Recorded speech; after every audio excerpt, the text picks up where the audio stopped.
As we all probably know by now, Einstein's main objective with his relativity theories, and I stress the word theories, was to eliminate the well-known and documented idea that there was a substance, the ether, that permeated everything and everyone on this earth and was pivotal in trying to explain the true nature of our reality. This was obviously not what the elite controllers wanted, as the ether was, and still is, absolutely free to access if one has the right equipment. By the way, the word equipment also includes you, yourself. But what is the ether? Let's look at its definition in Wikileaks' Believe It or Not. According to ancient and medieval science, ether was also called quintessence, meaning the fifth element, and is the material that fills the region of the universe above the terrestrial sphere. That's the Spaceballs definition. So since Einstein's nefarious Masonic ramblings were published in 1905, the idea of an ether has been relegated to the dark and dusty corner of historical failed research and subsequently intentionally forgotten and suppressed. Or was it?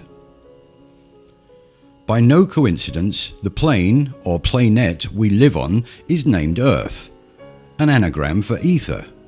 Now, why would the ancients find it so important to name the place we live on after something that doesn't exist? Did you know that AOL, America Online's precursor to Messenger, was called AIMNA, AIMNA, which stands for Ether Intelligent Messaging Network Architecture, owned by Ether Systems Incorporated. Also strange to name a technology and company after something that doesn't exist. As we also know, they love to hide things in plain sight and actually tell us what they are doing in subtle ways. So let's take a look at the world's biggest internet company. Let's search for something on Google. That one is probably not a good example. There it is, right there. Right from Google's inception, this little nugget of information has been visible all the time on every search query. But what does it really mean? The second you hit the enter button on Google search, your query starts its long journey to Silicon Valley and back.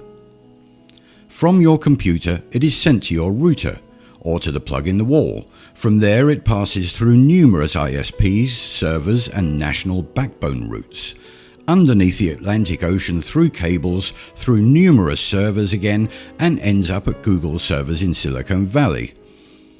It then sorts through the index of trillions of documents, finds millions of answers, collates them into order, bundles them into a package, and then sends it all the way back again, all in half a second. That's pretty impressive, but also pretty improbable.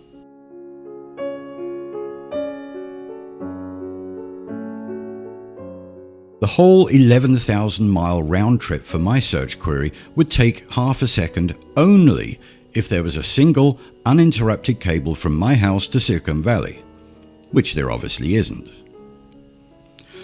What most people think, as I did, is that the reason these searches come back so fast is because it is cached or saved already in your local area ISP server. In reality, that information has only been indexed by your local ISP, the same as your library card catalogue tells you where to find the book, not what's in it. One could argue that Google has national servers set up in all countries, therefore reducing the transmission times, but try searching for an independent small website with a local server from a country across the world from you. It still only takes a second or so to gain complete access. Considering the huge amount of hubs, switches, LANs, WANs, nodes, servers, gateways, ISPs, bridges, protocols, and thousands of miles of cable your search query goes through, Half a second to traverse the entire world in any direction and back again is pretty incredible, and in my humble opinion, highly unlikely through a physical network.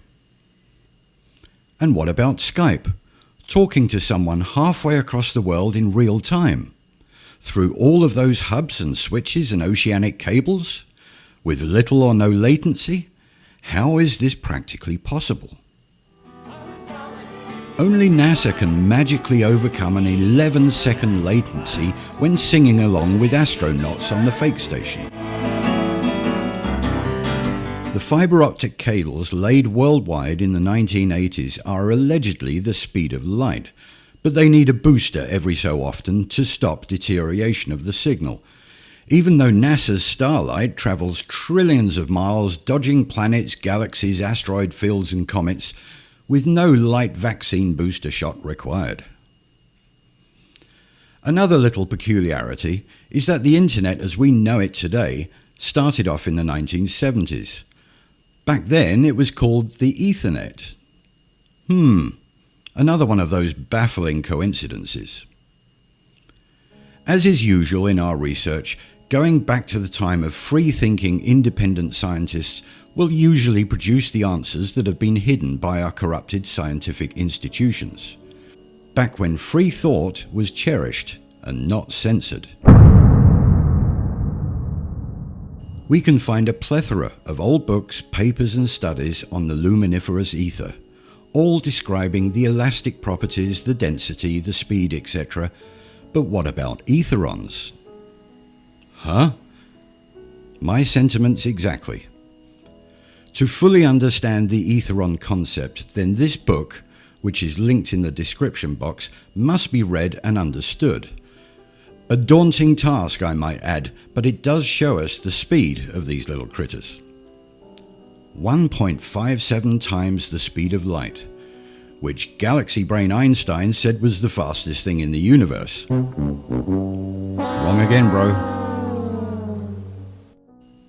Now, the fantastic speeds of worldwide instant communication becomes a little clearer. Now also the concept of quantum physics becomes clearer as well. Two things can exist at two different places at the same time as they suggest. This theory never sat well with me, but if the time it took to move a signal through the ether was so infinitesimally small, then it would seem that they do indeed coexist. So now our Google search query's 11,000 mile journey only takes 0.00001 of a second. Put a few local hubs, nodes and the cheap router you got from Aldi along the way and we are now getting much closer to the half a second or so that they show us.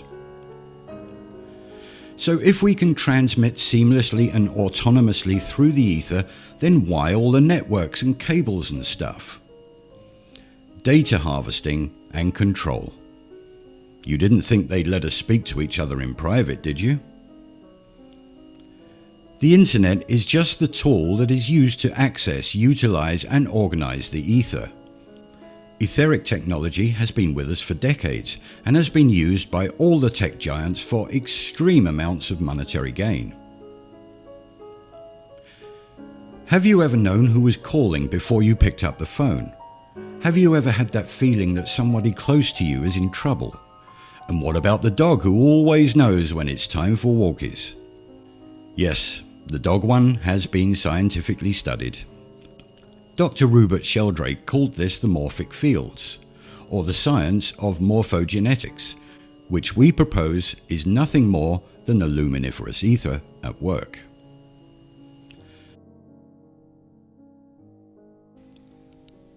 Have a think about this. How many times has your cell phone call been cut off, or keeps breaking up, or just hangs up on its own when the signal becomes weak? How many times does this happen, even though you're just talking to your mate who lives 300 yards away from you? Yet in the background, you're streaming a high-definition 4K movie with 6-channel Dolby audio on your computer with no glitches and in stunningly good quality. Your phone is using the cell towers we see dotted around. Your router, however, is reading and writing directly to the ether. The amount of data for a simple phone call is just a small fraction of the data transfer needed to stream a high-def movie in real time. So why is one so good and the other not so much? Two different systems. One using radio frequency technology and the physical network, the other just blatantly using the ether right under our noses. With the advent of app-based phone calls like Skype, WhatsApp, Viber, etc., we saw the gradual transfer of service from network-based communication to ether-based. Did you ever notice that when you do get a good connection on these apps, the quality is way better than the old phone calls? Sometimes it's as if the other person is in the next room. In essence, or quintessence, they are.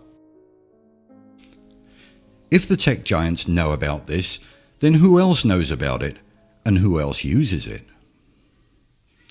Ever wondered how the USGS can detect the epicenter of earthquakes out in the middle of nowhere? Or how about thousands of miles out into the ocean, with pinpoint accuracy?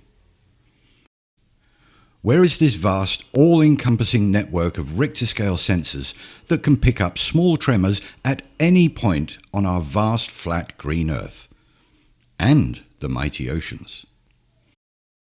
These events are being read directly from the ether with a technology that they've kept very, very tightly hidden from us. Back to good old Galaxy Brain and his main objective. Einstein was lauded as the greatest scientific mind ever, because he did exactly as he was told by his Masonic overlords and dismissed the very real ether in favour of his psychological gobbledygook theories. Much to the pleasure of the rich elite, who could now do as they've done with all of the Earth's rich and abundant free energy sources: they could sell it.